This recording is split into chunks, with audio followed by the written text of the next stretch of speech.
Hi guys, thanks for joining me again here on my YouTube channel. I am Cheriel Brown and I am the owner of Third Person Omniscient Productions. I do these YouTube videos to point out things about movies that basically, as I believe, movies should help us make our lives better. Not only should movies entertain us, but they should help us to be able to figure out the right way that we should go in life, how to find happiness, and how to make our dreams come true. So recently I have had writers ask me questions about character. And as you guys may be well aware of, this week from November 16th to November 22nd is Alcohol Awareness Week in the UK. So I wanted to talk about one of my favorite movies that portrays alcoholism and how it also deals with character. So first of all, let's go through the questions that were asked of me about character. So one of the questions that was asked was, how much backstory should a person write in terms of their character? How much is too much and how much is not enough? The second question that was asked of me was, should you create the plot first or should you create the character first in terms of character creation? So I'm going to address both of those questions while talking about the movie The Way Back. And with this being Alcohol Awareness Week in the UK, I wanted to talk about how that movie in particular portrays alcoholism and how they deal with the main character who is an alcoholic.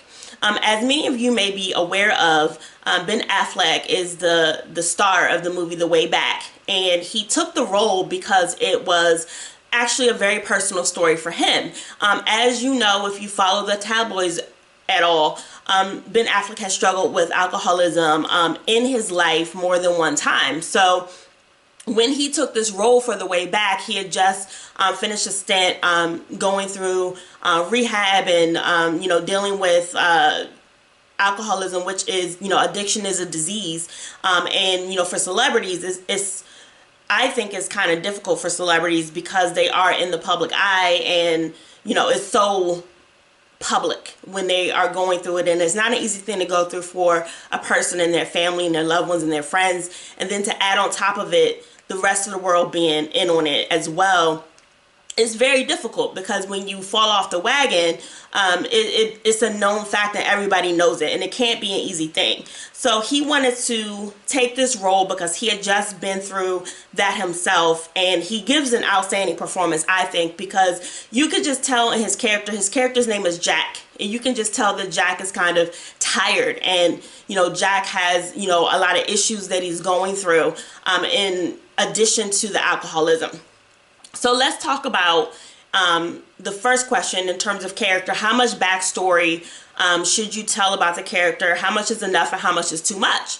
So my philosophy when you're creating a character is that you as the writer should pretty much know everything there is to know about the character. The way I do this is I have a questionnaire that has about 33 questions on it, and it pretty much covers everything that you could possibly know about a person. But in this case, it's not an actual person, it's the character. So I go through that questionnaire. I go through who were their friends in elementary school, who was a mentor figure to them, does that person have kids, do they like kids, do they not want kids? It just goes through everything that you could possibly know about a character. So, actors are aware of this as well, that if you are creating a character, there might be only so much that's on the page and how much you actually need to know about the character. My answer to that is you need to know everything. But the point is, you know everything about the character as the writer, but that does not actually have to come out on the page, okay? The fact that you know everything about the character as the writer just makes you create a more richer character, because there may be things that you know about the character that could affect the way the character speaks, or it could affect the way the character reacts to a certain line of dialogue somewhere in the story.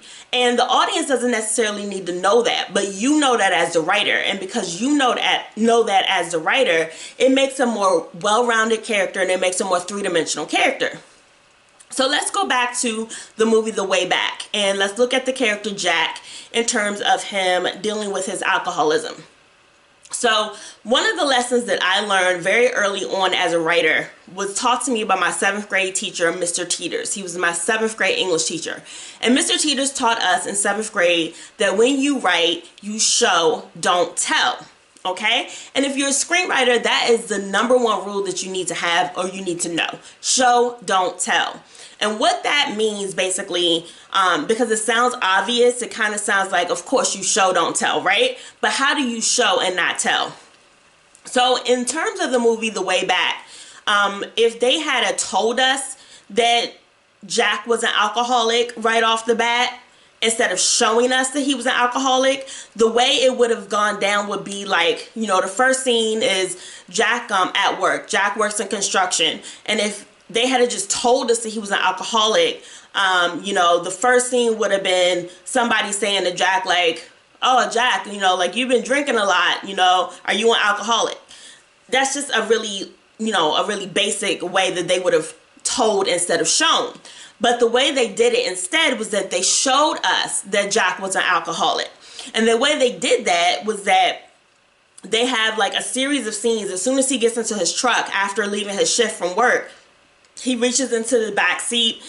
There's a cooler on the floor. He takes a cold beer out of the cooler. He puts the beer into his soda cup. So he's driving home, drinking beer out of his soda cup. Okay. Then he goes to the bar and he gets another beer and he has a beer and watches a game on the television at the bar. Then the next scene, he's at home. He's cleaning up after work because he works in construction. To me, this scene right here that I'm about to tell you about is the most telling scene that he's an alcoholic, because he's taking a shower. He's in the shower, and in the little tray up near the shower head, he has a cold beer, and he's washing his hair, he's bathing, he's reaching for the beer, he's drinking the beer as he takes a shower. Okay, so they have shown us in a series of scenes that Jack is an alcoholic. Okay, so we know right away that he has an alcohol problem. All right, and the thing I love about the movie The Way Back is it's not something that they just bring up once and they just bring up in the beginning of the movie and then never deal with again. This is something that he struggles with throughout the movie.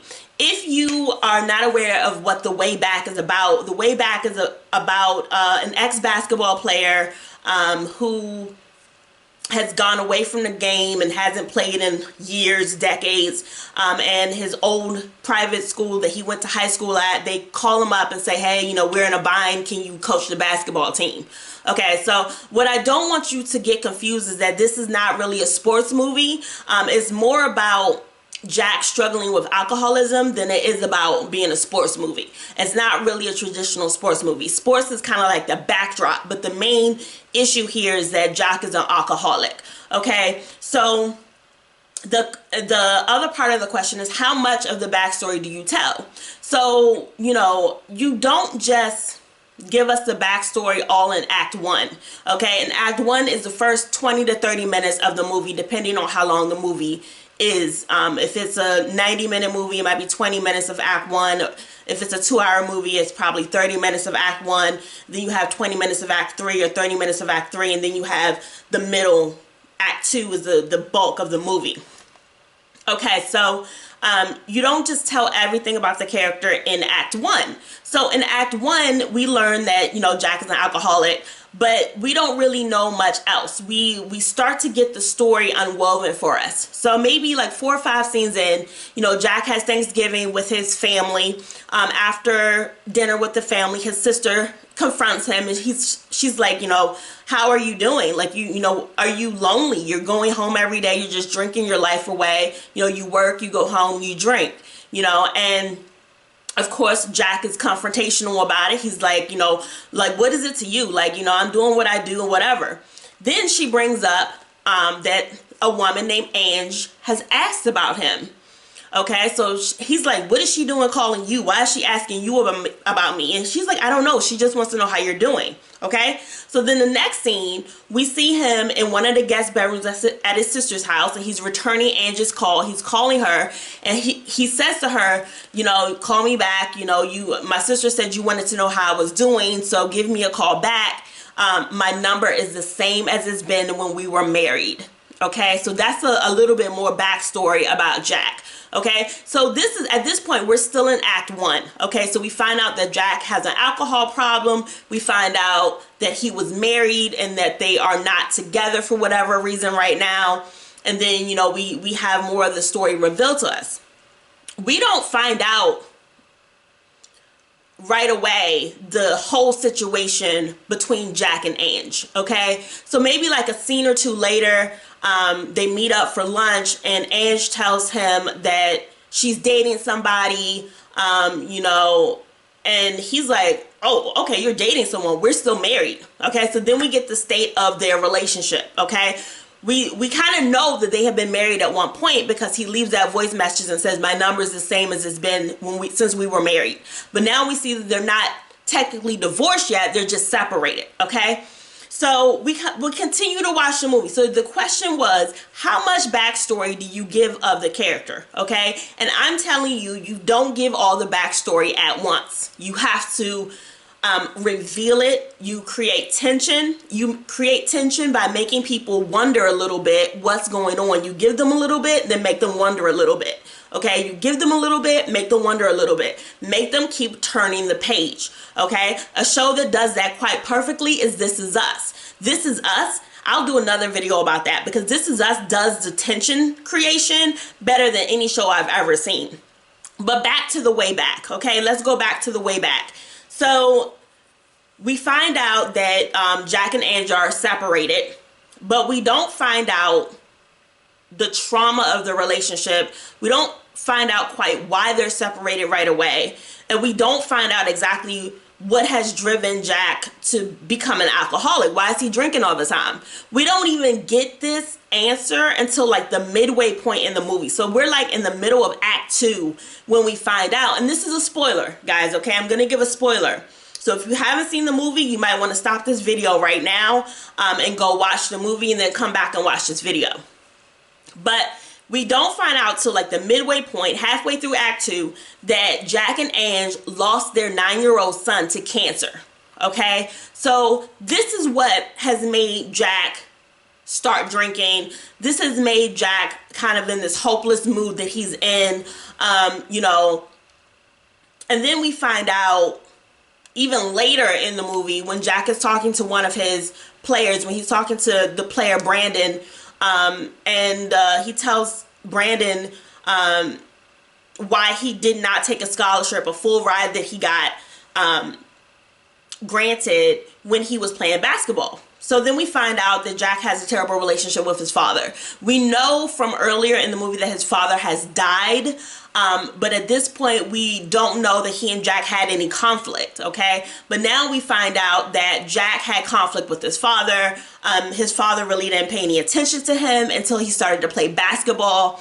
And, you know, basically Jack resented it. Jack was like the best basketball player that team had seen ever.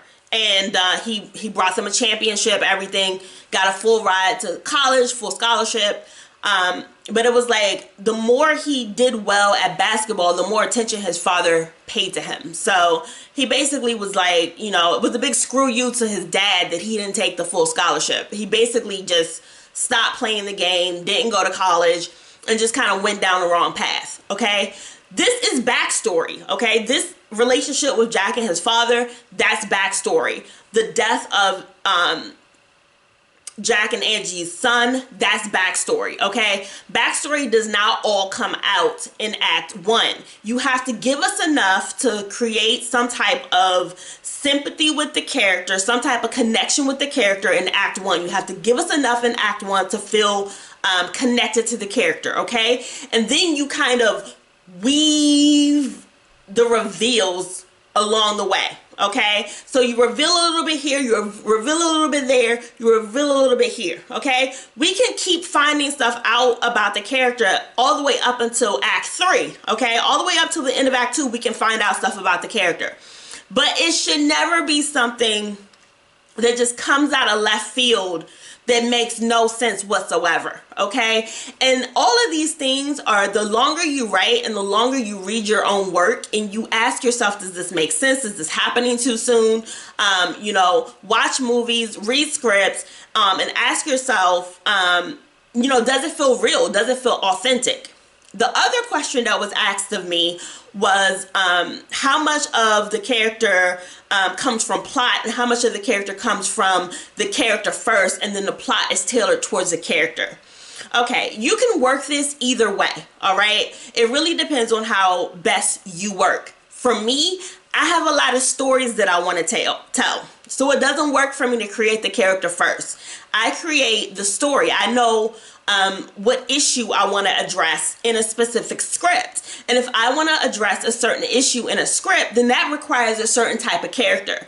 I work from the point of view of coming up with the plot, and then I find a character that fits the plot. Okay, that ensures that I always create different characters. I have different scripts, and you know, I create a lot of strong women parts, but it's never the same strong woman because I'm creating the characters to be tailored to the script. So with The Way Back, you know, the screenwriter, the director, whomever might have known, like, I want to write a story about an alcoholic. I want to give a realistic portrayal of an alcoholic. So what they might have done is said, how about this? What if there is a guy who becomes an alcoholic and he was a star basketball player? And then we create the story around that. Like, what has happened to him to make him start drinking so much? What happened? What went wrong in his life? What bad choices did he make to get him where he is now? Okay. So, you know, it really depends on how you work. Like I said, personally, I work better having the plot and then tailoring the character to the plot. But like I said, what I love about The Way Back is that it's not a typical sports movie. It's definitely more of a character study. It's definitely more of a character study of a character who is dealing with alcoholism. And I feel like if you want to watch a movie this week in honor of Alcohol Awareness Week, which is going on right now in Great Britain and the UK, then The Way Back is a great film to choose. It really helps you to see that struggle that a person goes through when they are dealing with alcoholism. If you have any questions about character, leave them down in the comments. I would be happy to do another video to answer that question, whatever question that you come up with. You know, make sure that if this video was helpful to you, that you give it a like. And you share it out with your friends if you think it might be helpful to others. And if you haven't subscribed to the channel yet, please hit that subscribe button because I'll be doing other videos about the different elements that go with screenwriting. And like I said, I believe that movies should help make our lives better. They should not just entertain us, they should help us figure out how to live the best life and how to make our dreams come true. So again, thank you for joining me. I do invite you to come back and join me again in the next video, and you have a great rest of your day.